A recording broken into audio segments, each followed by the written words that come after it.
Anyhow, I think the route we're going to go is probably the complete engine replacement, and let's see if we can get that thing ordered.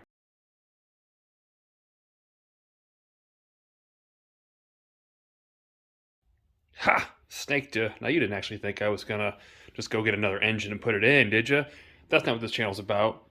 Well, kind of. So I did order a new engine, but a parts engine, and actually it was the same price as buying just a crank alone. So with that same concept, we're going to go ahead and take the crank out of it, and the extra parts that are good, we're going to part those out to get our money back to take it out of the build cost. That's how we do. Let's go ahead and get that thing open, see what that parts engine looks like.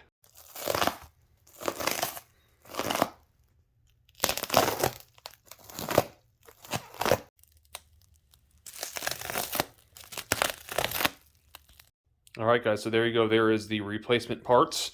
The background of this motor here is apparently has a second gear issue. I don't know what that is, but I did see a video of it running and running well. So I assume that the crank is all good, although we will test the crank just like we did the last one just to make sure there's no play in it. This one appears to be okay. Now, I've not really checked it out, but everything looks like it's intact. In fact, as far as gearing, I don't see any chewed up teeth at this point. So I can't see any shift forks that are bent. So I'm not sure what the transmission issue would be, though that's irrelevant because our issue isn't with our transmission. So our transmission is good, so we will keep that, or at least I assume. I never put it in gear. Anyways, I'm going to go ahead and take this thing apart. I'm going to get a crank out. I'm not going to show you all that information or that video footage because you've already seen that. Let me get that separated. Let's look at this crank and make sure that's okay for what we need. Alright guys, so we finally got the motor split, as you can see here and here. It was a pain in the butt. The nut that holds in the clutch basket, I could not get out, and you guys probably just saw not long ago that there is a bolt behind the clutch basket that you have to get out so you can get the cases split. So what I ended up having to do is put relief cuts inside the bolt and then weld a socket to it to break it loose, if you can see that there. So it was just a ton of work. It sucked. But it's out nonetheless. So the next step is basically looking at compatibility of our crank and the new crank. And there was different stamps and numbers on these things to tell you whether they need certain sizes, like different thicknesses of bearings. Fortunately, it looks like everything's exactly the same, so we got really lucky so far. And what I mean by that is some cranks will have like a triangle stamp here, and it'll show you that you need a different size of bearing itself. These ones are exactly the same, no stampings. If we look at the old and the new rod bearings, you'll see there's a circle there with a letter inside. That circle's indicated a certain size of bearing as well, which is also the same for the new ones. So we are in luck. We'll be able to know the sizes that we need and drop this crank in. So to move forward, what we have to do is I need to basically get this whole old crank out. And the only way I'm going to do that, next to taking out the other two pistons, is I have to get the timing chain loose, pop this off, and basically take out the timing tensioner, which is right here, so I can get that off and around and slide that thing out, which means we are going to have to retime it, but that's not really a big deal. I say that now. I've never done a Kawasaki, but other Yamahas and many other bikes, it's actually really easy, so I'm going to assume that is. So for now, what I'm going to do is I'm going to go ahead and pop everything out, loosen the timing, get this thing off, and get ready to put the new rod bearings and bolts and stuff together. Alright guys, so I went ahead and popped off the lower gear, as you see right here. And there's still not enough play to get the timing chain over top of that gear, even after taking out the two bolts and popping out the tensioner. I even took out the top two bolts that hold in this right here, which is kind of a top guard. It's got a little bit of play, but not enough to get around it. So the only thing that I could really do is basically take out all the bolts, take off these camshaft covers here, and go ahead and pull the camshafts loose, or at least one of them, so that's got enough room to drop to pull out, and I can pull this crank out. So I'm going to go ahead and take these out real quick. Again, not a big deal. Key here is you want to make sure you don't turn this head upside down before you put the cams back in, because if you do, all the caps and everything will fall out, and it's a nightmare trying to figure out which one goes where. So just FYI there, do not do that. I'm going to go ahead and pop these out. I'm going to see if I can get this chain loose. Alright guys, so a couple other quick tips. Carefully take all these off. You want to loosen them first with a wrench. Then you can use an impact to finish them off if you're really good with an impact. But be very careful because you can strip these. And it's very important because sometimes the manufacturer will give you an extra 1/4 inch in case you strip one out to get a little bit longer bolt, and sometimes not. Plus, you don't want to strip the heads on these. This one here, for example, it looks like the manufacturer has already stripped it out because I went to get it loose and it just spins in there. So It's the manufacturer. This has been rebuilt before. There's a good chance that it's been taken apart before. So what I'm gonna be stuck doing now is taking vice grips and getting it loose, and I'm gonna have to replace this bolt because I won't be able to get correct torque specs to get this thing back in. But what you'll notice when you start taking this thing apart, these things are gonna start lifting up. So I always work from the end away from the gears. I work from the end equally down until you get to the very end here, and you'll see them all lift up. I don't know if you can really notice there or not. You can't really push them down, but they're lifted up. You can kind of see the space there, creating tension right here because they're pulling against each other. So, and the valve springs and stuff are pushing them back up. So again, I'm gonna pop these off, but make sure you set them aside somewhere, like on a board, and they're in the same order because they all have a specific way they go in a specific place that they go. So this one's kind of easy. The other one's not so much. So let me go ahead and take those off, and I'll see if I can get this crank dropped. So you guys will see that I went ahead and set everything aligned over here on the side, and then I went ahead and lifted the camshafts and just slid the chain off. It's now, well, it's kind of sitting inside there. It doesn't look like it's sagging, but you can kind of see there. It's just sitting down in there. Now I'm going to go ahead and I'm going to bolt back on very lightly just the two middle top caps. Keep in mind the camshafts are different exhaust and intake too, so you don't want to get those mixed up. If you ever do, they're labeled on here, like you'll see right here. If it'll show exhaust, and this one will say intake right here. Intake is always towards, strangely enough, the exhaust. I don't know how that works, but whatever. Anyhow, all I know is you don't want to get those two things mixed up from what I've always been told. And again, I know for a fact that you want to put the caps back on just in the middle, just lightly enough to hold these caps down below it, or what's called buckets. Because if you don't, those will fall out and all the little shims will get mixed up, and it'll take you forever to figure out your valve clearances. So you don't want that. Anyhow, I'm going to go ahead and put those on. We're going to flip this thing back over. We're going to pull that crank out and start doing the reassembly.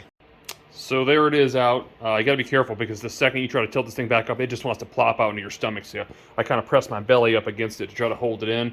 There's probably better ways of doing it. Again, I'm not a professional. That's worked for me. And again, a lot of these tips I give you are just tips that I've learned over the years of working on things. So there might be better ways. Again, I'm just the typical person just like you that is trying to learn how to do this stuff and has maybe done a little bit of it. And so these tips just are what worked for me. So anyhow, that said, moving forward, what I'm going to do now is I'm going to compare the crank since it's out. I want to make sure that they are exactly the same as we spoke of. I'm going to pull out all the old main bearings, all the old rod bearings, and then I'm going to go ahead and pull out the rod bolts. This is very tough when you're not splitting the head because the pistons don't come down this way, and you want to make sure not to pull them past right here because your rings will pop out and then it's a pain in the butt to get back in. They're kind of locked in there. But they're kind of hard because you got to press them in. It can be done with a vise, but it's kind of a pain in the butt. But here's the bolts there and some of the bearings for the rods that we'll be replacing. So I'm going to pull all that stuff off, get it all ready, and after I inspect it, I'm going to throw in the crank, and I will show you what that looks like. Alright, one thing to point out before I throw this together, guys, I wanted to show you, when you're putting in your rod bearings and your main bearings, you don't want to just shove them in there. First of all, you want to use a special oil to basically lube them before you slide it in. Some people just use a typical motor oil. Then other people will say, oh, it's not right, it's not good enough. The manual says to use this molybdenum disulfide oil, whatever that is. And others will tell you that you can use good old-fashioned gun lube. No real reason I'd have that, but you could use it, and that's what I'll be using today. But the key feature here is the way you put them in. So if you look at the drawing right here, you don't want to just shove them in. You want to stick the end in with a little tab and then kind of slide it in. They say that really what you want to use is an extra dollop, and you can kind of see it right there. It stops from the threads scraping on it and scraping it up. You could use just about anything. Now, I have an extra dollop pin because I have an extra spare engine laying over here. You guys probably may not. So you could use like a heavy-duty straw. There's different things you could use. You just want to make sure there's no real tension against that to where you're going to mar it up. And again, that's going to be on your rods, not so much your mains. So I just wanted to show that. Now I'm going to throw that together. Alright guys, so in efforts not to make this a full DIY tutorial on how we did this, this video is really about can I do it or not, but I like to show you specific things, basically how things work, but I think this is kind of an important part. So I'm going to go ahead and show you guys exactly what I do to make this work. For starters, we're going to go ahead and lube up the rod really well. So we want to get a lot of lube in there. We want to rub it around to make sure it's nice and lubed. We're going to take our dowel pin, we're going to set it over top, just like so. You can see that. Then we're going to go ahead and we're going to grab the rod bearing with its little tab down here. Oh, sorry, wrong one. This little tab down the corner here. We're going to sit it just like so here. We want the tab right in the foot hole. And we are going to simply snap it in just like that. So I don't know if you're able to see that, but that's all it takes. Then you can pull your dowel pin right off, and we're good to go. All right, so the bolts are all in, and nuts are tight. No, not tightened down. They're finger tight, more or less, lightly. Now it's time to torque them. You're not supposed to reuse these bolts. I think I already told you guys that because they're actually stretched to fit, but it doesn't say anything about the nuts. I wouldn't imagine the nuts are stretched to fit, and I couldn't find them online, so I reused my old nuts. It is what it is. Yeah, I know that sounds weird, whatever. Now it's the time to use a torque wrench. You can use a cheapo Harbor Freight one just like so. However, you want to make sure that you calibrate this thing first, because if you don't, you might over-tighten it or under-tighten it, which could be a problem. There's plenty of videos online that show you how to do that. Basically, all I did was I put the face of this in a vise, and I used a digital scale, and I pushed on this digital scale until it clicked at, let's say, 20. That I knew how to set exactly where it needed to be set. But there's videos that show you how to do that. Just make sure you do that before you move forward with this. Moving forward, the nuts here need to be tightened down to 15 foot-pounds of torque, and then you want an additional 150 degrees twist. So you're gonna basically turn this thing till it clicks. It'll click. You'll know that's 15 pounds. Then you want to turn it get extra 150 degrees, which would be almost 180, which is pretty much about like that. So you want to stretch the bolt to fit. I'm gonna go ahead. I'm gonna get all those tightened up, and then we'll start bolting this thing together. So it's time to do our timing. This part's pretty straightforward. It's much like Yamaha after looking at it. There's two different ways to do it. There's a situation where you'd have your starter case on here and you're going to line some things up. The other side is going to be using your case, which is basically this mark right here.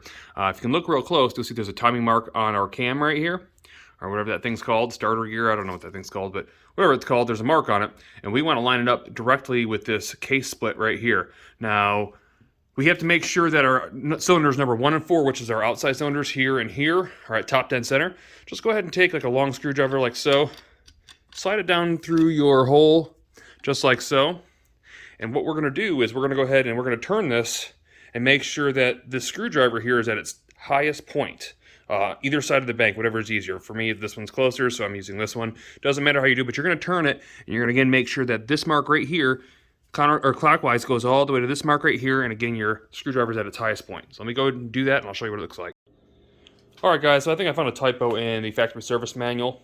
What it's saying is if we had the starter cover on right here, as you see, we would look to the right of where the cam sprocket is, or whatever that thing is called, and you'd have your placement for top dead center for cylinders 1 and 4, which are the outside cylinders, so this one here and the one way on the other side, at top dead center, so as far up as they can go.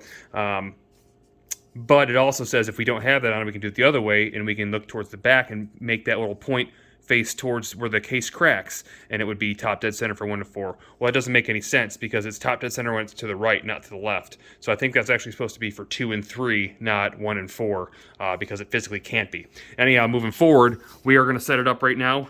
We have it basically marked to where it's supposed to be. You see there's the mark, and there's the case brake, and we are going off our second cylinder. I'm going to go ahead and put everything together this way, and then after it's all together, we'll double check it the original way, like it's supposed to be done, just to make sure 1 and 4 are top dead center like they're supposed to be. All right, so moving forward, we gotta get our camshafts in. Something I didn't mention, I probably should have, and I apologize, is you always want to keep your chain what they call taut or tight, and hung over with something holding it like this here.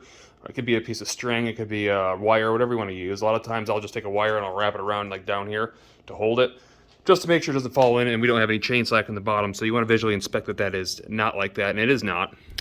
So we're good there. But we're going to go ahead and we're going to set in our sprockets now, our cams. I was wrong because I forgot. Both cams say in and out on them. They have specific markings to show you intake and out. But this is the same as Yamaha. Basically, you're lining up the intake on the intake behalf of it, right with where the case splits, and same with the exhaust. Exhaust is going to hold where the exhaust case splits or the valve cover comes on. And you want to keep all tension on the exhaust side, because what's going to happen is any loose slack you want over here, because that is where your tensioner goes right here. And your tensioner is going to push that slack to get rid of it, to make sure that the sprocket doesn't roll back on you. So I'll get those in and I'll show you what that looks like. Alright guys, again to confirm our timing marks, if we look at the bottom here, our timing mark is aligned with the back of the case. Looking up at the top, we got to pull all tension and slack to the left. You can see our exhaust is level with the mating surface of the valve cover, as well as where it's marked intake. And what we'll be doing now is we're going to go ahead and put our valve caps on, tighten them down gently, not with an impact. And there's a certain order you'll have to look in the manual on how to do that in the torque specs. Then what we're going to do, while holding the tension down, we're going to go ahead and slide in our tensioner put in our two 8mm bolts, and we'll reinstall the top bolt. Now keep in mind, since you took this thing out, it's got to be collapsed. To do that, all you do is press this thing in here, like so, and then push it up in, all the way in. So when we're done with that and it's all together, we're going to twist this crank a couple times. That tensioner will pop itself out, and we'll be good to go. Alright guys, as you see, the tensioner's in, and we're going to double check our timing marks. Again, we are on our base timing here. Our upper marks are with intake exhaust, just like they're supposed to be. You can see that. And another thing I noticed too, if you look at this marker out here, there actually is another one right there with paint over top of it. I don't know if you can see that or not. And that's kind of tricky because that must be the one they're talking about going forward. It would make both of them top dead center at the same time. But how are you supposed to know the difference between the two? So make sure you get that right. This one's on the face of it, or this one is like on the side of it. So yeah, I don't know if that's what they mean or not, but not to get mixed up. Anyhow, we got to go ahead and tighten down our caps, our cam caps here. For those of you wondering what's going on with the Viper, it's now my rack. I know that ought to trigger some of you. Anyways, moving forward, we got to do a little bit of tightening on inch-pounds now. Brand new torque wrench from good old Menards. Hopefully it's accurate. I have no way to test this in inch-pounds like you would foot-pounds. So, yeah, I guess pray for the best. All right, so moving forward, we're going to tighten everything down. If you look at the page you see in front of you, there is actually a specific sequence in which these things need to be bolted down, all of which are 106 inch-pounds. So we're going to go ahead and use our torque wrench, and we're going to torque them down to the specific numbers as shown. All right, I went ahead and checked timing marks right after everything was torqued down, just to confirm it was still good, and it was. I'm going to consider that my final check. You could, technically speaking, at this point, before you put this cover back on, you really could leave this off, put everything back together, and then check it with your case cover on, or your starter cover. I'm pretty confident that it's correct in where it is. So I'm going to go ahead and I'm going to bolt these down. We're going to flip this thing over, and we're going to start putting back on our bottom half of our case. Alright guys, so it's time to start adjoining these two case halves. One thing I want to point out first, make sure you get these things really clean, both the top half and the bottom half. It's very important. If you don't, you will have air leaks and oil leaks, obviously things that you don't want. Also, more importantly, keep in mind that you are not going to put sealant around the entire thing. If you look at this diagram here, this is actually the bottom half, so it's the opposite of what you're looking at right there. But you want to only put sealant where it shows you. If you do put sealant in other places, you have oil passages that will be blocked. You'll be lucky to make it 5 miles down the road before you're back in the same ballpark that you are right now, if you are. So make sure you do only as you see right here. So I got the top cleaned right now. I'm going to move to the bottom, get that cleaned, and I'm going to join them. Okay, so just real quick, I wanted to show you the bottom, guys, compared to the charts. And I actually have it marked here. It's supposed to stop where you see the hashed areas stop. So that it would be basically right here, from here up, and from there down. So you can see the oil patches now if you see what I'm talking about. Now if you block those, you're in trouble. You can see where it kind of picks up. There's holes down in there. That's where that oil goes in. So if that thing gets clogged, even if it's not enough to clog this area, that chunk might come loose and block your oil passage. Either way, it's not good. So anyways, like I said, I'm getting this cleaned up and we're putting it together. Alrighty, so the case is back together. We have torqued down all the lower bolts. There's 3 different sections. You have the center section that is right here, which will be torqued at 29 foot-pounds. You have a lower bolt here, and one back in here that are 15 foot-pounds, and then you have your uppers that are across here, your 8 mils, and those are 106 inch-pounds. So those are all together. We do have some bolts to put on the back side here. We're going to bolt those on, and we're going to keep moving forward. All right, so moving on to our upper crank bolts. We got 2 12mm here and 2 over here. Those are to be torqued down at 20 foot-pounds of torque. We have 2 8mm here, which are 106 foot-pounds of torque, as long as one right there that is 106 foot-pounds of torque. We have 2 10mm, which are kind of hidden, that are back. If you can see that one there and one there. Those are to be torqued at 15 foot-pounds of torque. And then finally, we have, well, I think that's it. That's pretty much it. I got 1 bolt left. I got to remember where I took this out of. I'll have to look at past video footage because I know that I found this somewhere and it's got to go back in. So I'm going to find that, and then we're going to go ahead and start putting together maybe the clutch and some of the other parts like the oil cooler, things of that nature, and get the bottom of it back together. All right, so I decided I'm going to throw on the oil pan first. Maybe not the best bet because the motor doesn't sit flat that way. But I just want to put it on. I don't know. So I'm going to do that before I put the side cases and everything else on. I'll teeter-totter it and make it work. I'm not really worried about it. But I do want to say that I did go ahead and clean up the the base of it, and the oil pan already still has a gasket. The gasket looks good, but keep in mind we thought that there was an oil leak. We thought we saw it leaking, so I'm gonna go ahead and put on some ultra black anyways, just to be safe. Why not? For me, I actually use just any basic carburetor cleaner to clean all the mated surfaces. You don't necessarily want to use that on a gasket. You could use gasoline too, but the carb cleaner or whatever, you know, brake parts cleaner, whatever you want to use, it flashes faster, which basically means it dries faster. It's gone. There's probably other cleaners, whatever. I don't know, I've done this for a billion years and it's been fine, so that's what I'm using. So I'm gonna go ahead, I'm gonna get the oil pickup back in, everything bolted together. We'll flip this thing on its bottom and we'll start putting on some of our side case covers. Oh, and also the bolt that I was missing goes right there. Liar, liar! Alright, there it is on. I don't know that these belong in the middle, they might belong in the back. I would think probably with drain hoses. I'll have to look at footage to see exactly where those go, but that's all bolted back on for now. That is nothing big. I can get that later. Now we're gonna flip it over on that belly pan there, and we're gonna start bolting in like our oil cooler, clutch covers, clutch itself, and all that kind of stuff. So let's go ahead and get that stuff bolted on. So the next step is gonna be putting in the clutch. I've got it tilted on the side right now. It seems to be held well, so we'll leave it like that. Even though I went ahead, as you can see, and organized the clutch layouts of how it goes together, I went ahead on the part schematic and printed it off just to make sure that I don't screw up and put a washer in the wrong place or whatever else. So we're going to put it together in that order and get that thing together right now. All right, so the clutch is in. Next step is to put on the clutch cover. Before I do that, you want to make sure you cleaned your mated surfaces. Even though it does have a gasket on it, the gasket is used. And that being said, we're going to go ahead and use some ultra black again to make sure that that is sealed and not leaking. All right, guys, so on to the timing cover. As you can see here, we have to clean the surface the same way. We actually have two. We have an upper and a lower surface that we'll be cleaning. Then we're gonna get that thing bolted on, just make sure we get our gears lined up. It's very tough to get the starter in, so the starter may have to come out for this to happen. I don't know for sure, but I'm gonna try without having to do that. If I do have to do that, I'll let you know. All right, the lower half of the case cover is on, and I did not have to take off the starter. I simply just kind of wiggled it on, put the screws in a couple turns so they wouldn't fall out, gave it a light tap around the edges of it, and it slid right on with no problem. So now I have to put the top cover on, but I gotta clean that and get some gasket material on that first, and we'll be done with that and move on. All right, so the cover's back on, and something I wanted to point out to you guys. I don't know if you guys remember, but when we took this thing apart, the crank thing that we turn right there was like misaligned. It was like kind of offset. That's why I couldn't really get to it, and it's perfectly aligned now. So whatever I did something that made sense. It could have been because the crank was bent, I guess, maybe. I don't know, but that definitely changed it.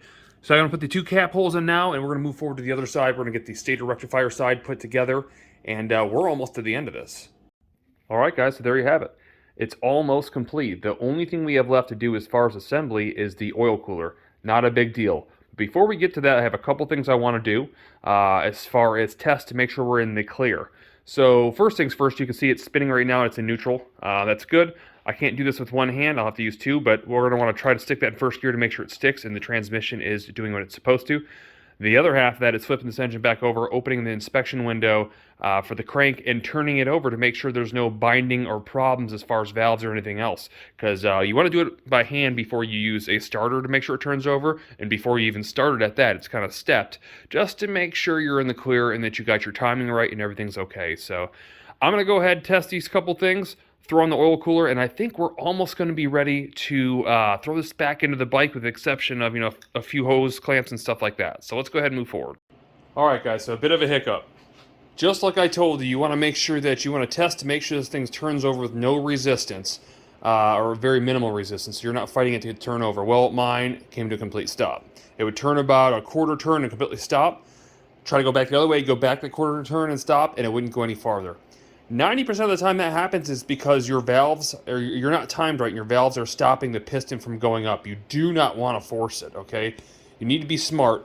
One thing I kind of screwed up on is after I put the lower hand case on, before I timed it, I should have spun it to make sure it turned. That would have made sure that the bottom end wasn't locked up. Fortunately, that wasn't the problem. And I'm going to show you what the problem was. So no, earlier, I explained to you that there's two different marks on the timing wheel here. And there was one in the front, one in the back. I actually had them reversed. Again, this is something that the manual doesn't tell you, but the mark that it wants you to have is actually the one I had marked in the front, which is marked on the outside. That has to go to this mark here. That is why it considers the first and the fourth, or the outside pistons, top dead center. So all I did was, I went ahead and turned that to the point back and forth, but this was at its most highest point, the screwdriver sitting on its piston. And I looked, and sure enough, that's where it's at. So it was my mistake. Easy fix, not a big deal, but I'm glad that we figured that out. So now I'm gonna go ahead and put it back together, retime it, and we should be good to go. But this is just a lesson that that whittle thing right there, if I'd have hit it with that starter, would have bent the valves and destroyed the whole top end, or possibly the pistons as well, so good thing to check. All right, so the motor's all back together. Timing issue wasn't a big deal. Once you've done it a couple times, you get right back into it. It's really easy to do. Only thing left to do now is clean up the joint because there's just tools everywhere and lower end parts everywhere. Get everything out of our way and get this thing down on the ground so we can get it back in the bike and start reassembly.